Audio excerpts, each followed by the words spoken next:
All right, boys and girls. So now we're going to move on to our part of the lesson where we're going to reread our story from Zach and Ann Reader.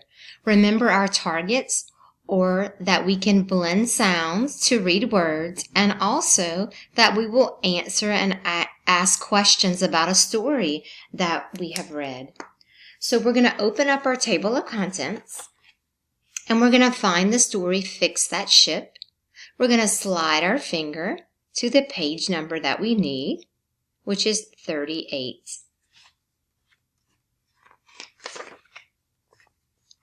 Remember, as we read, we're going to make sure that we are tracking our print.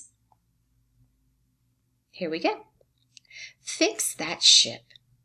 Zach's dad, Dan, has a ship. It's fun to fish on the ship. But Dan can't fish on the ship yet. Dan must fix up his ship. The ship has a big crack in its mast. It has dents which Dan must fix. It has rust which Dan must sand. Yes, and we definitely see that the mast is cracked. It has a crack in it. And we definitely see the rust and the dent. It does need to be fixed. Dan gets the ship up on the land. Then Dan gets a mask. The mask will help block the dust. Dan sands the deck. Dan rubs and scrubs. Dan drills and bangs. At last, Dan's ship is all set. Great reading. Now we're going to answer some questions about our story today. We are going to read our questions, and then we're going to answer them in complete sentences. For number 1, why can't Dan fish? Ooh, let's circle that question word, why. Why can't Dan fish? Miss Maki is going to give you some think time. Good. Remember, we want to say our answer in a complete sentence like we've been working on. And we're going to go back into our story and check your thinking. I remember that in the story, Dan's dad wants to fish, but he can't. And I remember it said Dan must fix up his ship. So, why can't Dan fish? Right, Dan has to fix his ship. So we're going to write our answer in a complete sentence. We're going to start with an uppercase letter. And we're going to begin our sentence right here. We're going to write Dan. I want you to use your very best handwriting, your tripod grip. We're going to write left to right. Dan, finger space. We could say Dan has to fix up his ship. We can say Dan must fix up his ship. And maybe you could even think of another way to write your own answer to this question. Dan needs to fix his ship. I'm going to go with the word needs. Dan needs, finger space, to. And now I'm going to do a return sweep back to the left. Fix, finger space, his, finger space, it. And I'm going to make sure I put a period to end my sentence. So make sure that your sentence is a complete sentence and that you followed all your writing rules, your uppercase letter, your spacing, your very nice handwriting, your special end mark, and that your sentence makes sense. Great job, Cardinals. We're going to move to number 2. In this question, we have to choose the right answer. We started talking about how in first grade, you'll have to answer questions just like this after you read a story. Let's read number 2. The mast of the ship has a drip, has rust, has a crack. I'm going to give you some think time.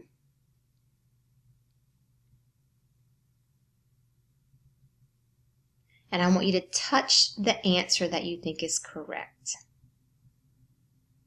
Awesome. A few fingers here. Give yourself a pat on the back. We're going to go back into our story again because that's what good readers do to check their thinking. And I remember that in the story it told me, and it even showed me in the illustration, the ship has a big crack in its mast. So we are going to bubble in. And remember, we're going to bubble in very nicely inside the circle with your pencil. And you want to try to stay in those lines when you bubble in your circle. You have a pencil, but Miss Nakan has a marker just so that you could see my writing a little bit clearer. We're going to flip to the back of our page and move on to our next question.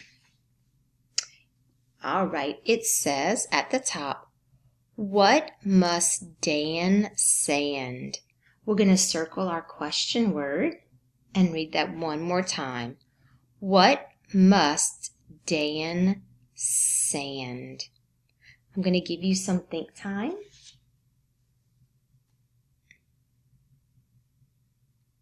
All right, let's check your thinking. And we're going to go back into our story again. And we're going to check your thinking. I bet you remembered because you were such smart Cardinals. It says, Dan sands the deck. So what must Dan sand? The deck. So let's think about how we could answer that and say that in a complete sentence. Dan must sand the deck, Dan needs to sand the deck, or Dan sands the deck. All right, Miss Nakan's going to start my sentence with an uppercase letter again, and I'm going to write Dan, and I'm going to use these words from the question up here. That always helps when you want to answer your question in a complete sentence. You can use the words from your question. Dan must sand, and I'm going to do a return sweep all the way back to the left, the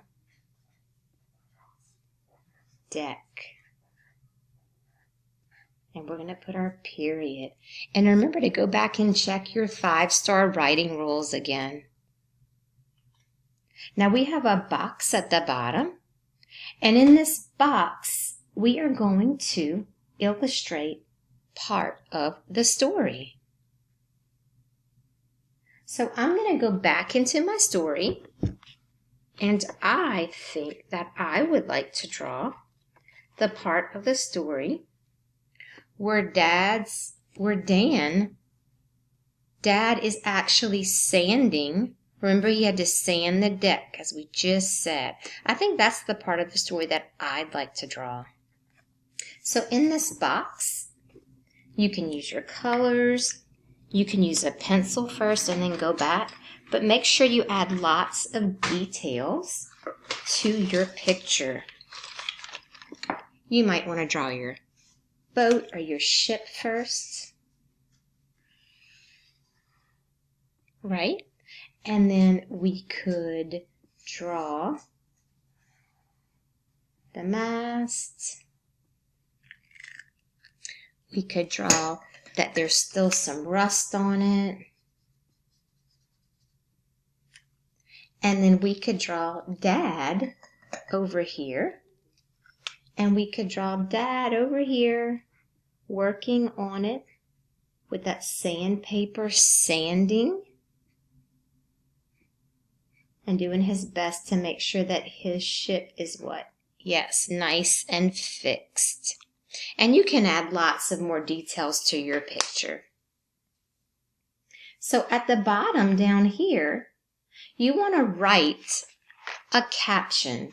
Sometimes a caption might not be a complete sentence, but it absolutely could be a complete sentence if you would like it to. So my sentence to match this illustration might be, Dan is, and I'm going to write the word sanding, because my picture shows him actually sanding. Oh, and there's my ing on the end. Dad is sanding, and I'm going to write down here for some more space, the ship. I'm going to challenge you to come up with your own sentence to match what you choose to draw from the actual story from today. So you did a great job answering questions. Now we're going to go to the second part of our story, which is asking questions. I'm going to challenge you to go back into your story and think if you could, on your own, create your own and think of your own maybe I wonder question. What's something that you could ask about the story? So I have an I wonder question. I'm going to go to the very end of our story. Now that this ship is all set, this is what Miss Knockan is wondering. I wonder if Dad will take Zach and Ann fishing. Maybe that will be his first fishing trip and he'll take Zach and Ann. So I want you to think of some I wonder questions, or it could just be questions about the story that you would like to ask your family members tonight or today. Thank you for reading with me. And Miss Knockan encourages you to go back and reread your story and reread your other Zach and Ann stories that we've already read, such as The Bad Crab, Ann's Dress, Zach Gets a Pet, On the Mat. I encourage you to go back and read these stories with your family and talk about them. Thank you for reading with me, and we will see you soon. Goodbye.